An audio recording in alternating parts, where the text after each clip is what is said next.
इस वक्त भारतीय अंतरिक्ष अनुसंधान संगठन इसरो के हेडक्वार्टर में जो जश्न मन रहा है, उसकी गूंज पूरी दुनिया में सुनाई दे रही है।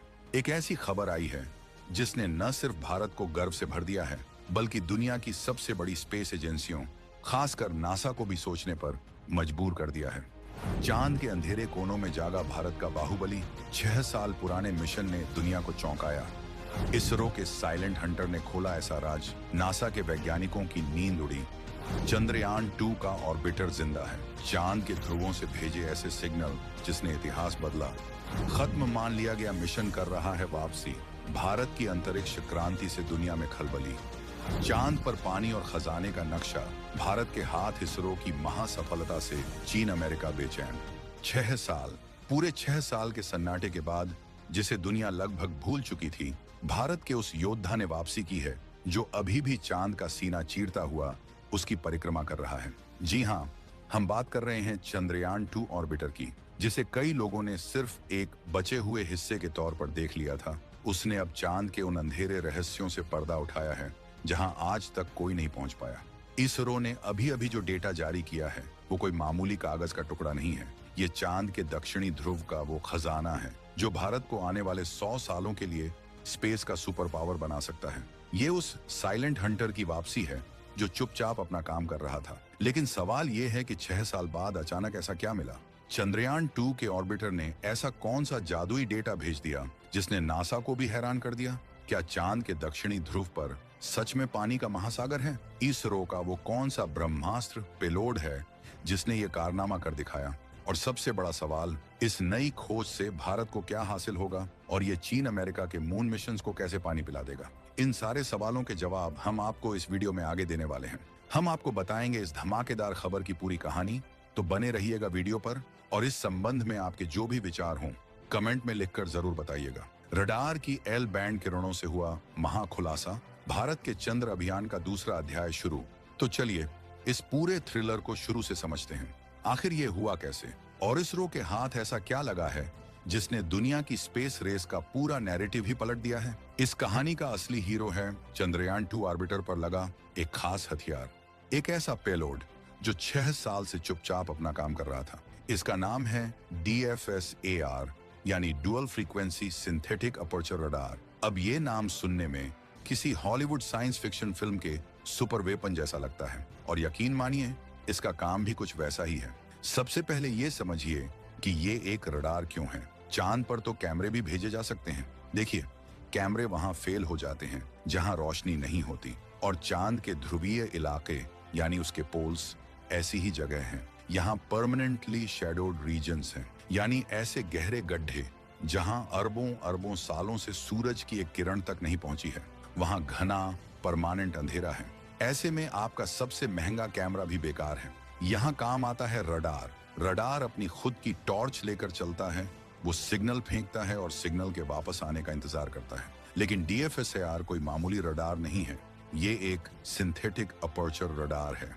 सरल भाषा में ये चलता फिरता है। जैसे जैसे ऑर्बिटर चांद का चक्कर लगाता है, ये रडार अलग अलग एंगल से एक ही जगह के सिग्नल लेता है। बाद में इन सभी सिग्नल्स को कंप्यूटर पर जोड़कर एक बड़ी तस्वीर बनाई जाती है। ये ऐसा है जैसे आप 1 इंच के कैमरे से 100 फीट के डायनासोर की तस्वीर लेना चाहते हो। आप हजारों छोटी छोटी तस्वीरें लेंगे और उन्हें जोड़कर एक विशाल तस्वीर बना देंगे। ये तकनीक रडार को एक छोटे से एंटीना के बावजूद एक बहुत बड़े वर्चुअल एंटीना की ताकत देती है, जिससे रेजोल्यूशन खतरनाक लेवल तक बढ़ जाता है। और ये तो बस शुरुआत थी। इसरो ने इसे डुअल फ्रीक्वेंसी बनाया, यानी इसमें 2 बैंड हैं, S बैंड और L बैंड। इसे ऐसे समझिए कि S बैंड वो है जो सतह स्किन को देखता है, वो बताता है कि सतह पर पत्थर हैं, धूल है या मैदान है। ये सतह की टॉप लेयर की जानकारी देता है। लेकिन असली खिलाड़ी है L बैंड। L बैंड की वेवलेंथ लंबी होती है, जो इसे चांद की धूल रेगोलाइट को चीरकर उसे भेद कर सतह के कई मीटर नीचे तक झांकने की ताकत देती है। ये चांद का अल्ट्रासाउंड या एक्स-रे करने जैसा है। दुनिया के ज्यादातर मून मिशंस S बैंड या X बैंड पर फोकस कर रहे थे, जो सिर्फ सतह को देख पाते थे। भारत ने L बैंड पर दांव खेला, ये जानने के लिए कि सतह के नीचे क्या छिपा है, और इसरो ने इसे भी नेक्स्ट लेवल पर पहुंचा दिया, फुल पोलरिमेट्रिक मोड में। मतलब रडार सिग्नल को सिर्फ एक दिशा में नहीं, बल्कि आड़ा हॉरिजॉन्टल और तिरछा वर्टिकल दोनों दिशाओं में भेजा और रिसीव किया गया। ये किसी चीज को 3D में देखने जैसा है। ये सिर्फ ये नहीं बताता कि कुछ है, ये बताता है कि वो क्या है, कैसा है, उसकी बनावट कैसी है, वो खुरदरा है या चिकना है। ये है वो ब्रह्मास्त्र जिसने 6 साल तक चुपचाप 2019 से लेकर 2025 तक चांद के इन अंधेरे कोनों का 1400 से ज्यादा बार डेटा इकट्ठा किया। ये है रोहित, अर्ली 30s, दिमाग में फ्यूचर लाइफस्टाइल के बड़े बड़े सपने किया। तो इस ब्रह्मास्त्र ने आखिर ऐसा क्या खोज निकाला जिसने इसरो के वैज्ञानिकों को उछलने पर मजबूर कर दिया? जब अहमदाबाद के स्पेस एप्लीकेशन सेंटर के वैज्ञानिकों ने इन 1400 डेटा सेट्स को एक साथ जोड़ा, प्रोसेस किया और उनका विश्लेषण शुरू किया, तो उनके होश उड़ गए। उनके सामने था चांद के ध्रुवीय इलाकों का वो नक्शा जो आज तक किसी इंसान ने नहीं देखा था। इस नक्शे में 3 चीजें थीं: सतह का खुरदरापन, सतह के नीचे दबी चीजों का घनत्व और सबसे महत्वपूर्ण परावैद्युत स्थिरांक।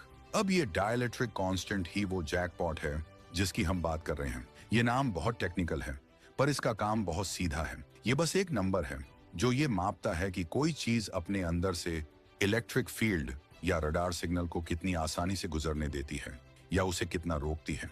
हर चीज का ये नंबर अलग होता है।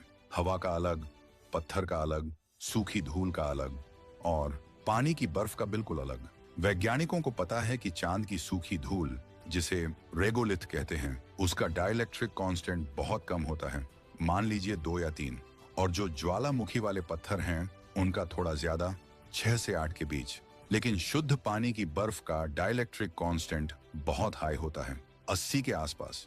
हालांकि चांद पर यह बर्फ धूल के साथ मिली होगी तो ये नंबर कम होना चाहिए, लेकिन फिर भी ये सूखी धूल से कई गुना ज्यादा होगा। और यही हुआ जब इसरो ने दक्षिणी ध्रुव के उन परमानेंट अंधेरे गड्ढों के अंदर का डेटा देखा, जैसे कि शैकल्टन क्रेटर या हॉवर्थ क्रेटर। तो रडार ने बताया कि सतह के ठीक नीचे कुछ मीटर की गहराई पर डाइलेक्ट्रिक कांस्टेंट की रीडिंग अचानक स्पाइक कर रही है। ये 10, 15, यहाँ तक कि 20 तक जा रही है। ये रीडिंग सूखी धूल या पत्थर से एक्सप्लेन नहीं की जा सकती। ये इस बात का स्मोकिंग गन यानी पक्का सबूत है कि वहां सतह के नीचे कुछ और है, और वो और कुछ नहीं बल्कि भारी मात्रा में जमी हुई पानी की बर्फ है। एल बैंड रडार की किरणें धूल को भेद कर नीचे गईं, इस बर्फ की परत से टकराईं और एक ऐसा सिग्नल वापस भेजा जिसने इसरो को बता दिया कि खजाना यही है। ये नासा की खोज से बिल्कुल अलग है। नासा के एलआरओ ने भी बर्फ खोजी थी, लेकिन ज्यादातर न्यूट्रॉन स्पेक्ट्रोमीटर से, जो सिर्फ हाइड्रोजन की मौजूदगी बताता है। वो ये नहीं बता सकता कि हाइड्रोजन पानी के रूप में है या किसी और केमिकल में। लेकिन भारत के रडार ने एल बैंड की ताकत से सीधे पानी की बर्फ के भौतिक गुण यानी डाइलेक्ट्रिक कांस्टेंट को ही नाप लिया है। ये डायरेक्ट सबूत है। ये हो सकता है वाली बात नहीं है, ये बिल्कुल यही है वाली बात है। तो ठीक है, बर्फ मिल गई, इससे क्या? इससे सब कुछ बदल जाता है। ये सिर्फ पानी नहीं है, ये चांद पर लिक्विड गोल्ड है। ये वो चाबी है जो इंसान को चांद पर बसा सकती है। आप इस बर्फ को पिघलाकर पीने का पानी बना सकते हैं। आप इसे तोड़कर ऑक्सीजन सांस लेने के लिए और हाइड्रोजन रॉकेट फ्यूल के लिए निकाल सकते हैं। यानी चांद खुद एक गैस स्टेशन बन सकता है। भविष्य में मंगल या उससे आगे जाने वाले मिशन धरती से भारी भरकम फ्यूल ले जाने की बजाय चांद पर रुकेंगे, मेड इन इंडिया फ्यूल भरेंगे और आगे निकल जाएंगे। ये है वो खरबों खरबों डॉलर की इकोनॉमी जिसका नक्शा आज भारत के हाथ में है। और यही बात है जिसने दुनिया को चौंका दिया है। ये पूरा कारनामा, ये डेटा कलेक्शन, ये प्रोसेसिंग और सबसे जरूरी इस डेटा को समझने वाला एल्गोरिदम, ये सब कुछ मेड इन इंडिया है। इसे अहमदाबाद में स्पेस एप्लीकेशन सेंटर के हमारे वैज्ञानिकों ने दिन रात एक करके डेवलप किया है। ये वो स्वदेशी ताकत है जो 2025 के नए भारत की पहचान है। जब 2019 में चंद्रयान 2 का लैंडर से संपर्क टूटा था तो कई विदेशी विश्लेषकों ने कहा था कि भारत का मून प्रोग्राम 10 साल पीछे चला गया। वो सब हंसे थे, लेकिन वो भूल गए थे कि इसरो का साइलेंट वॉरियर ऑर्बिटर अभी भी आसमान में था। इसरो ने वो कर दिखाया जिसकी उम्मीद किसी ने नहीं की थी। उसने न सिर्फ अपने मिशन के 100% ऑब्जेक्टिव पूरे किए, बल्कि उम्मीद से ज्यादा दिया। नासा अपने आर्टेमिस प्रोग्राम के लिए अरबों डॉलर खर्च करके इन्हीं ध्रुवीय गड्ढों में जाने की तैयारी कर रहा है। चीन का चांगई मिशन भी इन्हीं गड्ढों के राज खोलने में लगा है। लेकिन भारत ने अपने 6 साल पुराने सिर्फ 7 साल की डिजाइन लाइफ वाले ऑन ऑर्बिटर से, जो अभी भी कई साल और काम करेगा, उन सबसे पहले, उन सबसे सटीक और उन सबसे गहरा डेटा निकालकर दुनिया के सामने रख दिया है। ये डेटा इतना कीमती है कि इसरो ने इसे Indian space science data centre ISSDC की वेबसाइट पर दुनिया भर के वैज्ञानिकों के लिए फ्री में रिलीज कर दिया है। ये है भारत का आत्मविश्वास। ये दुनिया को बताने का तरीका है कि देखो, हमने वो खोज लिया है जिसकी तुम्हें तलाश थी। अब अगर चांद पर आना है तो हमारे नक्शे के बिना काम नहीं चलेगा। ये एक कूटनीतिक मास्टर स्ट्रोक है जिसने भारत को चांद की रेस में प्लेयर से सीधा गेम चेंजर बना दिया है। ये उन देशों को जवाब है जो कभी भारत को क्रायोजेनिक इंजन देने से मना करते थे।